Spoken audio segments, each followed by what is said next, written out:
আসসালামু আলাইকুম। আমি Zaima Akter, national TV 0.1 news চ্যানেলে আপনাকে স্বাগত। শুরুতেই জানাবো আজকের গুরুত্বপূর্ণ আপডেট সংবাদগুলোর শিরোনাম। পাকিস্তানের নিরাপত্তা অভিযানে ৫ সেনাসহ নিহত ১২। সবচেয়ে শক্তিশালী ক্ষেপণাস্ত্রের পরীক্ষা চালাল রাশিয়া। ট্রাম্প জিনপিং বৈঠক শুরু। ইরান যুদ্ধের মাঝে গোপনে আমিরাত সফর নেতানিয়াহুর।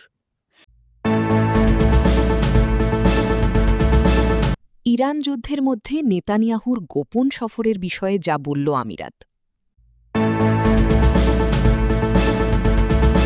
এই ছিল আজকের আলোচিত সংবাদ শিরোনামগুলো। এখন বিস্তারিত সংবাদে আসছি, তবে তার আগে অনুরোধ রইল প্রতিদিনের আপডেট সংবাদগুলো সবার আগে পেতে ভিডিওটিতে একটি লাইক দিয়ে চ্যানেলটি সাবস্ক্রাইব করুন এবং কমেন্টে জানিয়ে দিন আপনি কোন জায়গা বা কোন দেশ থেকে আমাদের সংবাদগুলো দেখছেন। পাকিস্তানের নিরাপত্তা অভিযানে ৫ সেনাসহ নিহত ১২। পাকিস্তান সেনাবাহিনী ও ফ্রন্টিয়ার কর্পসের যৌথ অভিযানে বেলুচিস্তানের বারখান জেলায় ৭ সন্ত্রাসী নিহত হয়েছে। এ সময় গোলাগুলির ঘটনায় ৫ সেনা নিহত হন। এক প্রতিবেদনে এ তথ্য জানিয়েছে পাকিস্তানি সংবাদমাধ্যম শামা টিভি। আইএসপিআরের এক বিবৃতিতে বলা হয়, বুধবার ১৩ মে সকালে পাকিস্তান সেনাবাহিনী ও ফ্রন্টিয়ার কর্পস বেলুচিস্তান বারখান জেলার নোশাম এলাকায় সন্ত্রাসবিরোধী অভিযান পরিচালনা করে। সেনাবাহিনীর ভাষ্য অনুযায়ী ভারত সমর্থিত ফিতনা আল হিন্দুস্তান নামে পরিচিত সন্ত্রাসীদের নির্মূল করাই ছিল এই অভিযানের উদ্দেশ্য। অভিযান চলাকালে নিরাপত্তা বাহিনী সন্ত্রাসীদের একটি দলের অবস্থান শনাক্ত করে এবং উভয় পক্ষের মধ্যে তীব্র গোলাগুলি শুরু হয়। এই সংঘর্ষে ৭ সন্ত্রাসী নিহত হয় বলে জানায় সামরিক বাহিনী। এছাড়া নিহত সন্ত্রাসীদের কাছ থেকে অস্ত্র, গোলাবারুদ ও বিস্ফোরকও উদ্ধার করা হয়েছে। সবচেয়ে শক্তিশালী ক্ষেপণাস্ত্রের পরীক্ষা চালাল রাশিয়া। বিশ্বের সবচেয়ে বিধ্বংসী ও শক্তিশালী আন্তঃমহাদেশীয় ব্যালিস্টিক ক্ষেপণাস্ত্র আইসিবিএম সারমাতের সফল পরীক্ষা সম্পন্ন করেছে রাশিয়া। দেশটির প্রতিরক্ষা মন্ত্রণালয় জানায়, মঙ্গলবার দূরপাল্লার এই অত্যাধুনিক ক্ষেপণাস্ত্রটির সফল পরীক্ষা চালানো হয়।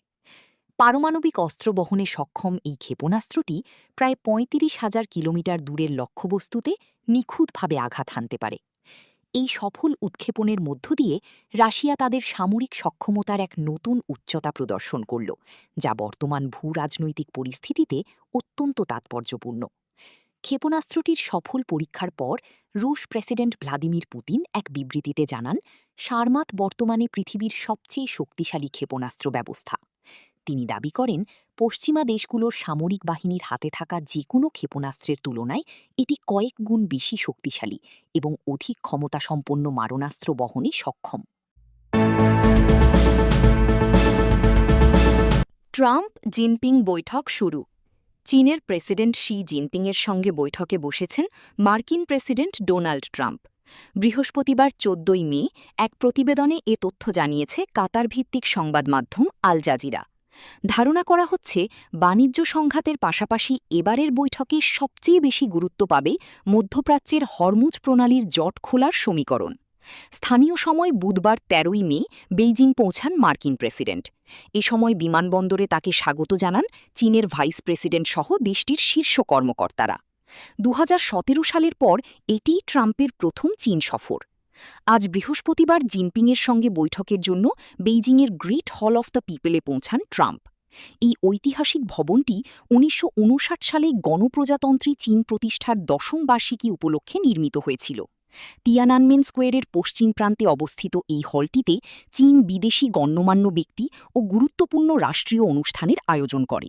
হলে পৌঁছানোর পর ট্রাম্পকে ২১ বার তোপধ্বনির মাধ্যমে অভ্যর্থনা জানানো হয়।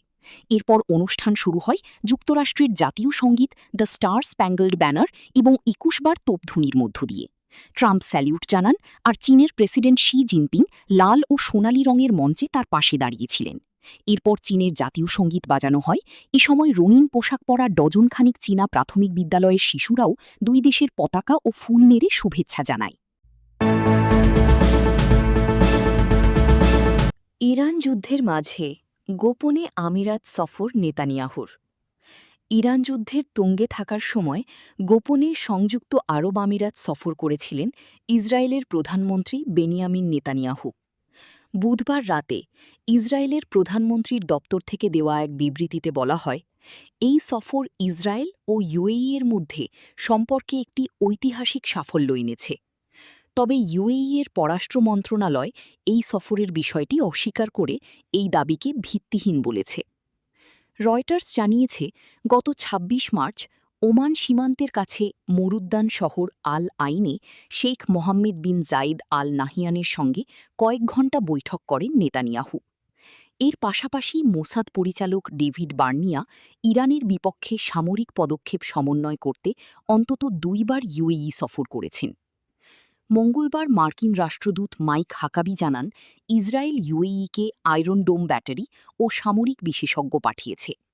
তিনি বলেন, ইউএই ও ইসরায়েলের মধ্যে অসাধারণ একটি সম্পর্ক তৈরি হয়েছে। ওয়াল স্ট্রিট জার্নাল জানিয়েছে, ইউএই নিজেও গোপনে ইরানে হামলা চালিয়েছে। এপ্রিলের শুরুতে লাভান দ্বীপের একটি তেল পরিশোধনাগারে হামলা চালানো হয়, যা ছিল ইরানের তেল স্থাপনায় হামলার প্রতিশোধ। ২০২০ সালে ইউএই প্রথম ইসলামী দেশ হিসেবে ইসরায়েলের সঙ্গে সম্পর্ক স্বাভাবিক করে। পরে বাহরাইন, মরক্কো ও সুদানও একই পথে হাঁটে, যা আব্রাহাম চুক্তি নামে পরিচিত। তবে অন্য সদস্যদের তুলনায় ইউএই ইসরায়েলের সঙ্গে সম্পর্ককে অনেক বেশি গভীর করেছে। মাসের শুরুতে ইউএই সৌদি নেতৃত্বাধীন তেল উৎপাদনকারী জোট ওপেক থেকেও বেরিয়ে গেছে। তবে দুটি দেশই নানা বিতর্কে জড়িয়ে আছে। গাজায় গণহত্যার অভিযোগে নেতানিয়াহু ও তার সাবেক প্রতিরক্ষামন্ত্রী ইয়োয়াফ গ্যালেন্টের বিরুদ্ধে আন্তর্জাতিক অপরাধ আদালত গ্রেপ্তারি পরোয়ানা জারি করেছে। অন্যদিকে ইউএই সুদানি গণহত্যার অভিযোগে অভিযুক্ত র্যাপিড সাপোর্ট ফোর্সেসকে অস্ত্র ও অর্থ সরবরাহের অভিযোগে বিতর্কে আছে, যদিও তারা এই অভিযোগ অস্বীকার করেছে। ইরান যুদ্ধের মধ্যে নেতানিয়াহুর গোপন সফরের বিষয়ে যা বলল আমিরাত। ইরান যুদ্ধের মধ্যে ইসরায়েলি প্রধানমন্ত্রী বেনিয়ামিন নেতানিয়াহু আবুধাবিতে গোপন সফর করেছেন বলে তার দপ্তরের দাবি নাকচ করে দিয়েছে সংযুক্ত আরব আমিরাত, ইউএই।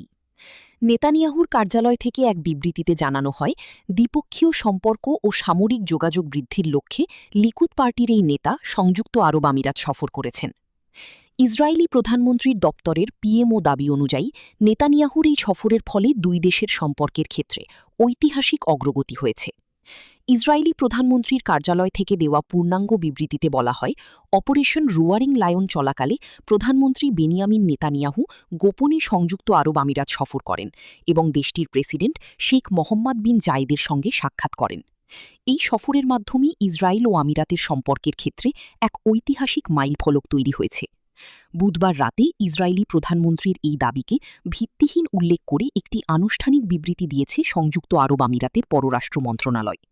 বিবৃতিতে বলা হয়, সংযুক্ত আরব আমিরাত স্পষ্ট জানাচ্ছে যে ইসরায়েলি প্রধানমন্ত্রী বেনিয়ামিন নেতানিয়াহুর আমিরাত সফর কিংবা দেশে কোনো ইসরায়েলি সামরিক প্রতিনিধি দল গ্রহণের খবরগুলো সঠিক নয়। বিবৃতিতে আরও বলা হয়, আমিরাত পুনরুল্লেখ করছে যে ইসরায়েলের সঙ্গে তাদের সম্পর্ক প্রকাশ্য এবং তা সুপরিচিত ও দাপ্তরিকভাবে ঘোষিত আব্রাহাম অ্যাকর্ডসের কাঠামোর আওতায় পরিচালিত। এর বাইরে অস্বচ্ছ বা অনানুষ্ঠানিক কোনো ব্যবস্থার ভিত্তিতে এই সম্পর্ক নয়। সংশ্লিষ্ট কর্তৃপক্ষের আনুষ্ঠানিক ঘোষণা ছাড়া এ ধরনের অঘোষিত সফর বা গোপন চুক্তির যে কোনো দাবি সম্পূর্ণ ভিত্তিহীন। রয়টার্সের এক প্রতিবেদনে সংশ্লিষ্ট সূত্রের বরাত দিয়ে জানানো হয়, গত ২৬ মার্চ নেতানিয়াহু ও শেখ মোহাম্মদ বিন জাইদ এমবিজেড সাক্ষাৎ করেছিলেন। মূলত চলমান যুদ্ধের মধ্যে সামরিক পদক্ষেপের সমন্বয় করাই ছিল এই বৈঠকের মূল লক্ষ্য। নেতানিয়াহুর দপ্তরের করা পোস্টের পর রয়টার্স এই প্রতিবেদন প্রকাশ করে। নেতানিয়াহুর দপ্তরের এই দাবি এমন এক সময়ে সামনে এলো যখন ইসরায়েলি নিযুক্ত মার্কিন রাষ্ট্রদূত মাইক হাকাবি প্রকাশ করেন যে ইরান যুদ্ধের চূড়ান্ত পর্যায়ে সংযুক্ত আরব আমিরাতে পরিচালনার জন্য ইসরায়েল তাদের আয়রন ডোম ইন্টারসেপশন সিস্টেমের ব্যাটারি পাঠিয়েছিল। উল্লেখ্য, গত ২৮ ফেব্রুয়ারি ইরানের বিরুদ্ধে যুক্তরাষ্ট্র ও ইসরায়েলের যুদ্ধ শুরু হয়। মার্কিন ও ইসরায়েলি বাহিনীর হামলা এবং আয়তুল্লাহ আলী খামেনির মৃত্যুর প্রতিক্রিয়ায় ইরান মধ্যপ্রাচ্যে মার্কিন ঘাঁটিগুলোকে লক্ষ্য করে পাল্টা হামলা শুরু করে। উপসাগরীয় দেশগুলোর মধ্যে সংযুক্ত আরব আমিরাত প্রথম দিকেই ইরানি হামলার লক্ষ্যবস্তু হয়েছিল।